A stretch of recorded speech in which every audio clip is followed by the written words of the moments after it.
चंदा जी के पति नहीं थे। चंदा जी की शादी बहुत कम उम्र में हुई थी और वो माँ भी जल्दी बन गई थी।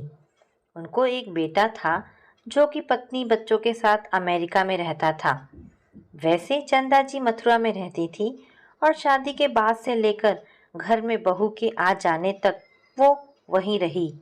मगर 2 साल पहले ही अरुण को अमेरिका की एक जाने माने आईटी कंपनी से जॉब ऑफर हुई और वहां पर अरुण रहने लगा।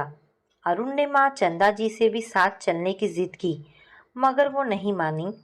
मगर यहाँ मथुरा साल भर अकेले रहने के बाद चंदा जी ने अमेरिका जाने का फैसला किया। चंदा जी को अमेरिका आए अब 3 हफ्ते हो गए थे। चंदा जी दिन भर सोती रहती थीं। जब वो सोकर उठती तो बहू बेटा पोता पोती सभी आ जाते थे, पर रात के 8:30 बजते ही वे अपने कमरों में चले जाते। वो भी क्या करें, ऑफिस और स्कूल जाने के लिए उन्हें सुबह उठना भी तो पड़ता था। उन सबके जाते ही उतने बड़े घर में वे अकेली रह जाती। अकेलेपन से ही तो उबरने के लिए लंबी यात्रा करके वे अपने देश से इतनी दूर आई थी। अकेलापन तो बना ही रहा, बस उसमें सन्नाटा आकर जुड़ गया जिसे उनका एकाकी मन झेल नहीं पा रहा था। सुई भी गिरे तो उसकी आवाज की गूंज पूरे घर में फैल जाती थी। कितना यांत्रिक जीवन है यहाँ के लोगों का कि आपस में संवादहीनता बिखरी रहती है। नाप तोलकर सभी बोलते भी तो हैं। उनके उठने से पहले ही बिना किसी शोर के चारों जन अपने अपने कामों की ओर निकल जाते हैं। जाने के पहले बहू अनु उनकी सारी आवश्यकताओं की पूर्ति कर जाती थी। अपनी दिनचर्या के बाद पूरे घर में घूमकर कुछ सामान को वह इधर उधर ठीक करती, फिर घर के सदस्यों की असुविधा का ख्याल करके यथावत रख देती। हफ्ते भर की बारिश के बाद बादलों से आंख मिचौली करता हुआ उन्हें आज सूरज बहुत ही प्यारा लग रहा था। अपने देश के चहल पहल को याद कर उनका मन आज कुछ ज़्यादा ही उदास था। इसीलिए बहू के मना करने के बावजूद वे लेक की ओर निकल गईं। ऊंची नीची चढ़ाई से थककर कभी वो किसी चट्टान पर बैठकर अपनी चढ़ती उतरती सांसों पर काबू पाती तो कभी आती जाती गाड़ियों को निहारते हुए आगे बढ़ जाती। कहीं गर्व से सिर उठाए ऊंचे ऊंचे पेड़ों की असीम सुंदरता उन्हें मुग्ध कर देती। सड़क के इस पार से उस पार छलांग लगाते हिरणों का झुंड देखकर डर जाती। फुदकते हुए खरगोश को देखकर वे किसी बच्चे की तरह खुश हो जाती। झील के किनारे कातरों में बने घरों की सुंदरता को अपलक निहारते हुए वो अपनी धुन में आगे बढ़ती जा रही थी। उन्हें इसका आभास तक नहीं हुआ कब आसमान में बादल छा गए और तेज हवाओं के साथ बारिश होने लगी। अचानक आई इस मुसीबत से निपटने के लिए वो एक पेड़ के नीचे खड़ी हो गई। अपना देश रहता तो भागकर किसी घर के नीचे खड़ी हो जाती, पर इस देश में यह बहुत बड़ा जुर्म है। आए दिन लाल पीली नीली बत्तियों वाली कॉप की गाड़ियां शोर मचाती गुजरती थी, पर आज इस मुसीबत की घड़ी में उनका भी कोई पता नहीं है। अरे, आप तो पूरी तरह से भीग गई हैं। अचानक उनके ऊपरी छतरी तानते हुए किसी ने कहा तो चंदा जी चौंक कर मुड़ गई। सामने व्यक्ति को देखकर वे संकुचित हो उठी। मैं वरुण दिल्ली से हूँ। शायद आप भी भारत से ही हैं। आइए ना, सामने ही मेरी बेटी का घर है। बारिश रुकने तक वहीं रुकिए। चंदा मंत्रमुग्ध सी वरुण के साथ चल पड़ी। पल भर को उन्हें ऐसा लगा कि इस व्यक्ति से उनकी पहचान बहुत पुरानी है। बड़े सम्मान और दुलार के साथ वरुण ने उन्हें बिठाया। चंदा को टॉवेल थमाते हुए तेजी से अंदर गए और 2 कप चाय बनाकर ले आए। अभी घर में बेटी नहीं है, वरना उससे कुछ बनवाकर आपको खिलाता। वैसे मैं भी बहुत कुछ बना सकता हूँ। साथ छोड़ने से पहले मेरी पत्नी ने मुझे बहुत काबिल कुक बना दिया था। कहते हुए वरुण की पलकों पर स्मृतियों के बादल तैर गए। वरुण अपने बारे में कहते गए और मौन बैठी चंदा आभासी आकर्षण में बंधी उनके सुख दुख को आत्मसात करती रही। अचानक वरुण के धारा प्रवाह वार्तालाप पर विराम लग गया। हंसते हुए वे बोले, आपको तो कुछ बताने का अवसर ही नहीं दिया मैंने, अपने ही विगत को उतारता रहा। क्या करूं, बेटी की जिद से आ गया। आराम तो यहाँ बहुत है, पर किससे बात करूं? यहाँ तो किसी को फुर्सत ही नहीं है जो पल भर के लिए भी पास बैठ जाए। दिल्ली में बातचीत करने के लिए जब कोई नहीं मिलता है तो नौकर के परिवार से ही इस ललक को शांत कर लेता हूँ। जाते जाते पत्नी ने उन सबको कह दिया था कि साहब जी को भले ही सूखी रोटी दे देना खाने के लिए, लेकिन बातचीत हमेशा करते रहना। बालकनी में उनका किचन बनवाकर फ्लैट का एक रूम नौकर को दे दिया था, जिसमें वह अपनी पत्नी और बच्चों के साथ रहता है। वरुण कुछ आगे कहते कि चंदा ने रोक लगाते हुए कहा, मेरी समझ से बारिश रुक गई है और मुझे चलना चाहिए। क्यों नहीं, चलिए मैं आपको छोड़ आता हूँ। इसी बहाने आपका घर भी देख लूँगा। जब भी अकेलापन महसूस करूँगा आपको परेशान करने चला आऊँगा। कहते हुए वरुण साथ हो लिए। चंदा भी उन्हें मना नहीं कर सकी। रास्ते भर वरुण अपनी राम कहानी कहते रहे और चंदा मूक श्रोता बनी रही। वरुण दिल्ली के आईटी विभाग के रिटायर इंजीनियर हैं। 2 साल पहले ही उनकी पत्नी की मृत्यु हुई है। बातों बातों में ही चंदा कब अपने घर पहुंच गई उन्हें पता ही नहीं लगा। ये बात और थी कि ऊंचे नीचे कटाव पर जब भी वे लड़खड़ाती, वरुण उनकी बाहों को थाम लेते। एक दशक बाद किसी पुरुष का स्पर्श उनके तन मन को भले ही कंपित कर रहा था, पर अपनेपन का खूबसूरत सुखद एहसास भी उनमें भरता जा रहा था। औपचारिकता निभाते हुए चंदा ने वरुण को अंदर आकर एक कप चाय पीकर जाने को कहा, तो प्रत्युत्तर में उन्होंने अपनी बच्चों सी मुस्कान से उन्हें मोहते हुए कहा, नहीं जी, अब आपको और बोर नहीं करूँगा। किसी और दिन आकर चाय के साथ पोहे भी खाऊंगा। कहते हुए वरुण जाने के लिए मुड़ गए। जब तक वो दिखते रहे, सम्मोहित हुई चंदा उसी दिशा में ताकती रही। अब जब भी वरुण शाम को सैर के लिए निकलते, चंदा को साथ लेना नहीं भूलते। चंदा भी तैयार होकर उनकी बाह जोहती। बोलते बतियाते एक दूजे के सुख दुख बांटते थे। बहुत दूर निकल जाते। रास्ते भर वरुण चंदा जी का ख्याल रखते और चंदा भी उनके अपनेपन की ठंडी फुहार में भीगती रहती। कभी पेड़ों के नीचे बैठकर वे अपनी थकान मिटाते, तो कभी झील के किनारे बैठ पानी में तैरने वाले जीवों से बच्चों की तरह खेलते। ना जाने कितनी बार वरुण ने चंदा का भूतकाल जानने के लिए उन्हें कुरेदा होगा, पर उनकी पलकों पर उतर आए खामोशियों के साए को समेटकर इतना ही जान सके कि 25 साल पहले उनके पति की मृत्यु कार दुर्घटना में हुई थी। अपने बेटे अरुण को उन्होंने अपने बलबूते पर इतना काबिल बनाया है, जहाँ पर वरुण अपनी पत्नी को याद कर उदास हो जाते थे, वहीं पर चंदा अपने पति की स्मृति से उदासीन थी। उनकी असहजता को देखते हुए उन्होंने चंदा के अतीत की चर्चा फिर कभी नहीं की। कुछ ही दिनों में चंदा और वरुण के बीच की औपचारिकताएं ना के बराबर रह गई। घर के सदस्यों के अपने कामों की ओर जाते ही या तो वरुण चंदा के पास आ जाते या चंदा उनके घर चली जाती। दिन भर का लंबा साथ उन दोनों को ताजगी से भर देता। फिर देश भी ऐसा कि जहाँ किसी को किसी और को देखने की फुर्सत नहीं होती है। बहुत हुआ तो हाय हेलो कहकर आगे बढ़ गए। ऊंची नीची चट्टानों पर उगे जंगलों के बीच बने आलीशान महलों को निहारते समय वरुण हमेशा चंदा की कलाइयों को थामे रहते। चंदा का थोड़ा सा भी लड़खड़ाना वरुण को बेचैन कर देता। वहां पर किसी को किसी से मतलब ही कहाँ कि ऐसी छोटी छोटी बातों को तूल दे। ऐसे ही मधुयामिनी बने उन दोनों के दिन गुजरते रहे।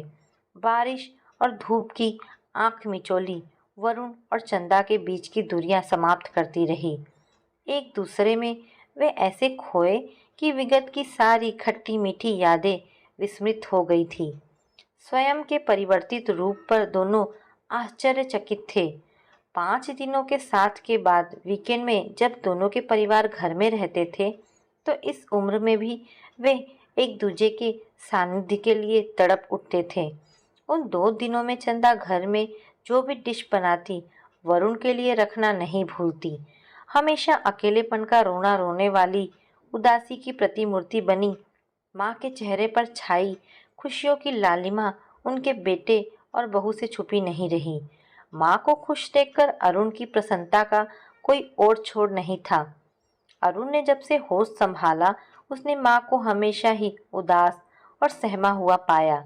अपने पापा की गरजती आवाज से डरकर हमेशा वह माँ की गोद में छुप जाया करता था। दूसरों के समक्ष अकारण ही मम्मी को तिरस्कृत करना, उनके कामों में नुक्स निकालना, उनके मायके वालों को अनुचित बातें कहना, सभी अपनों के साथ अप्रिय आचरण करना आदि पापा की बेशुमार असहनीय आदतें थी। ऑफिस हो या घर, शायद ही कोई उन्हें पसंद करता था। उसे याद नहीं कि उन्होंने अपने इकलौते बेटे को गोद में उठाकर कभी प्यार किया हो। बाद में उसने जाना कि मम्मी का अपार सौंदर्य की स्वामिनी के साथ अति प्रतिभाशाली होना ही अति साधारण रंग रूप और अति साधारण शैक्षणिक योग्यता रखने वाले पापा को कभी ना सुहाया। उनमें झूठी गलतियां निकाल उन्हें अकारण तिरस्कृत करके जब तक जीवित रहे अपने अहम को संतुष्ट करते रहे। आए दिन शराब के नशे में मम्मी को शारीरिक रूप से प्रताड़ित करके अपनी खींच उतारते रहे। समझ आने पर जब भी उसने मम्मी को बचाने की कोशिश की, तो पापा ने उसे रुई की तरह धुन कर रख दिया। उनकी इन्हीं हरकतों के कारण उसे प्यार करना तो दूर, वह कभी उनका सम्मान भी नहीं कर सका। उसके लिए सारे रिश्तों का पर्याय उसकी माँ ही बनी रही। कार दुर्घटना में हुई पापा की मृत्यु ने दुख के बदले आए दिनों की जिल्लतों से उन्हें मुक्ति ही दिलाई थी।